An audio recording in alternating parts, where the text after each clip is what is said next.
What is up, guys? My name is Bryce Pruitt. This is the M1 Journey, and welcome to the channel. Hey, what is up, guys? Welcome back to episode 24 of the M1 Journey. Long time no see since I took last week off due to spring break at my college. Excited to make this video. I got a lot to talk about. Made a lot of moves last week that I'm pretty excited about, and that I'm already seeing some of them kind of pay off a little bit. So I'll cover that later in the video, but if you are new to the channel and your first time watching my videos, go ahead and drop a like on this video as well as subscribe to the channel just to stay up to date on all of my latest content, as well as follow me on my social media pages. I have links to all of those in the description. I can be followed on Instagram, Twitter, TikTok, and I can also be followed on Facebook, so check that out if you haven't already. So guys, yeah, it's the first time I've made a video in about a week and a half since my Let's Discuss Costco video. Check that out again if you haven't already. But yeah, I got a lot to cover, made a lot of moves last week, so I'm gonna get into the portfolio update pretty early. But first things first, of course, guys, I am not a financial advisor. I am just 21 years old. Please do your own due diligence and research before making any investment decisions. And with that being said, let's look at the portfolios. Alright guys, so this is the portfolio update for this week. I got a lot to cover because I have greatly changed how this portfolio is laid out. Right away here you can see I have done away with the dividends and the growth and the ETF slices, and now I've actually just completely divided the entire portfolio by sector, just to kind of cut down on some of the overcomplication and just make it more simple overall. Right away, you might also notice there is no ETF slice. So I have actually sold off all of my ETFs.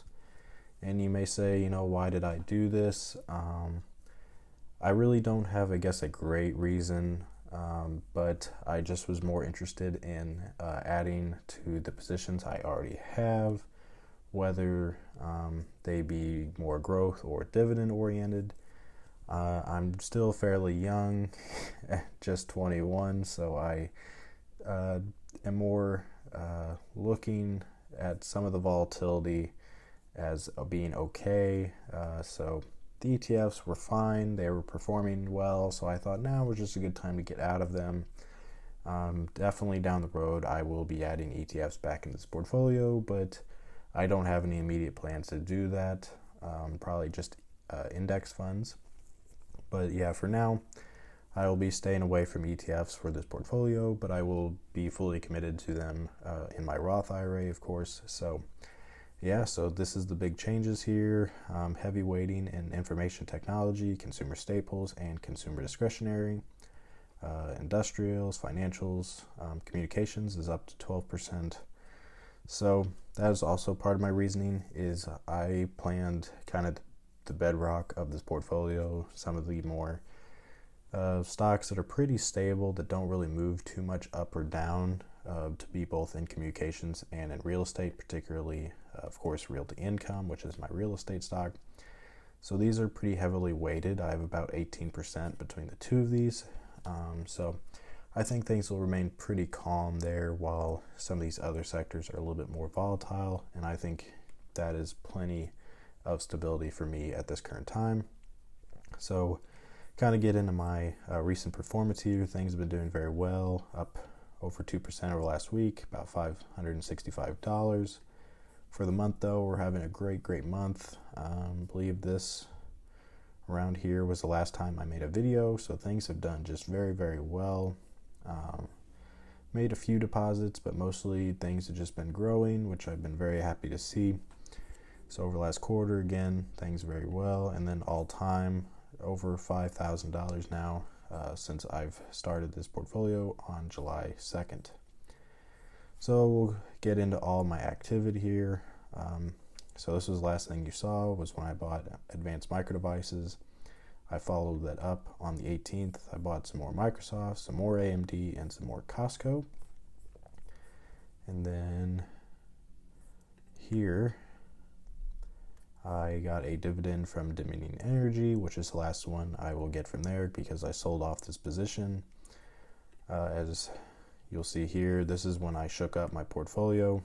I did get some like extra money here that just sold off whenever I was moving things from slice to slice, which wasn't the most efficient method, but that's okay. I did add FedEx to the portfolio. Started off buying about $100 worth of FedEx. I did buy more down the road, which I'll show you here. This is when I actually decided to sell off Toronto Dominion Bank. No particular reason, they've just done very well, and I don't foresee them growing too much more. Plus, I already had 3 other financial stocks, and this one is a Canadian bank, of course. So I just saw as a good exit point for them, and I used that money to go more into FedEx, and then this stuff is just more stragglers that I had to cut down on from when I was moving stuff from slice to slice. So moving on here is the big day. Of course, this is when I sold off my ETFs as well as the last bit of Toronto Dominion. So this is what I decided to do with this about $2,500 worth of ETFs. Put some into Johnson & Johnson, P&G, Pepsi, some of my favorite stocks here, but I'll put a lot into Microsoft, FedEx, Verizon, and AT&T, as well as Target and Advanced Micro Devices. So this movement has caused a bit of dip in the overall yield of my portfolio as far as dividends, but a lot of these companies have been greatly increasing their dividend payout, especially over the last several years. So I expect that yield will continue to rise for the foreseeable future because I'm not really relying on these dividends as income just yet, but they are starting to roll in. So I think getting some of these lower payers right now is good value as they continue to increase their dividend payment over time. So some other dividends I got was Waste Management and Bank of America. So that was kind of what happened last week, and then it continued on here.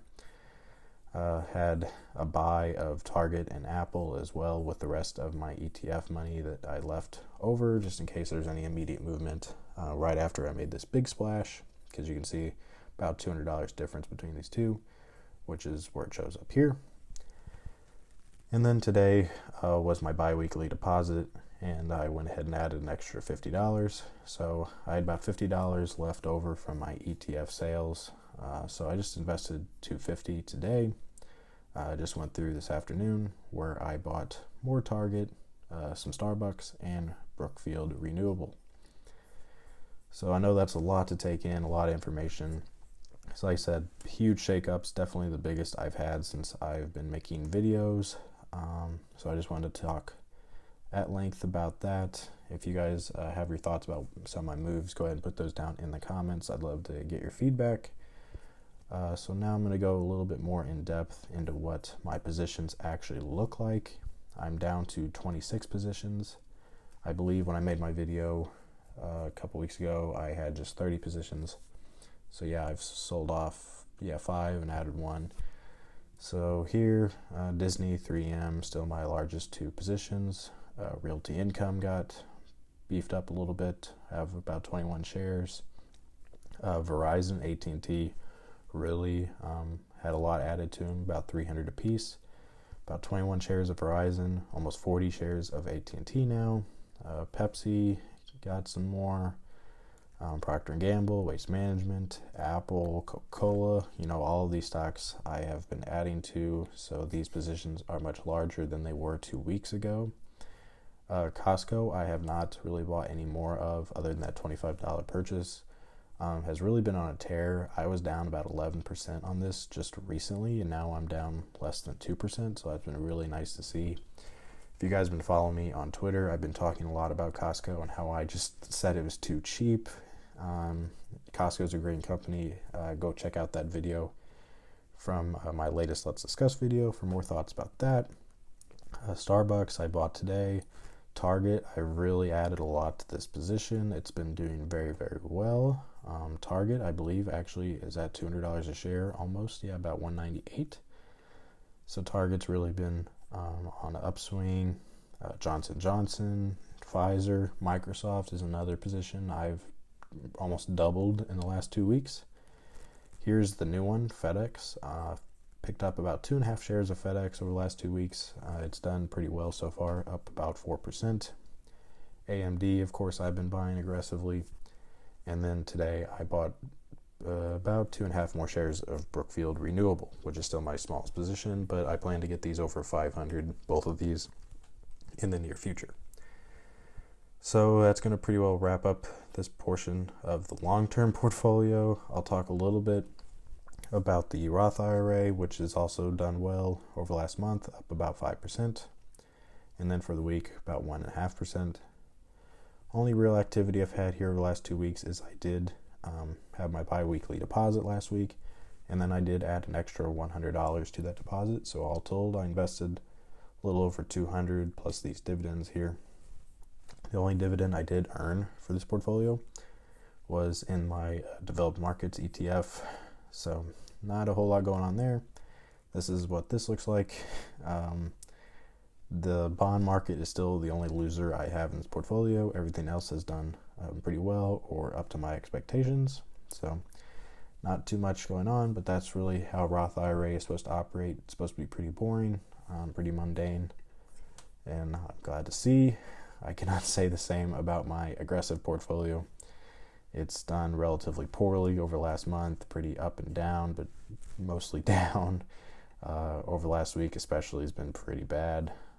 So nothing to be too upset about. I mean, it's an aggressive portfolio with aggressive growth stocks, so there's going to be some big upswings and there's certainly going to be some big downswings.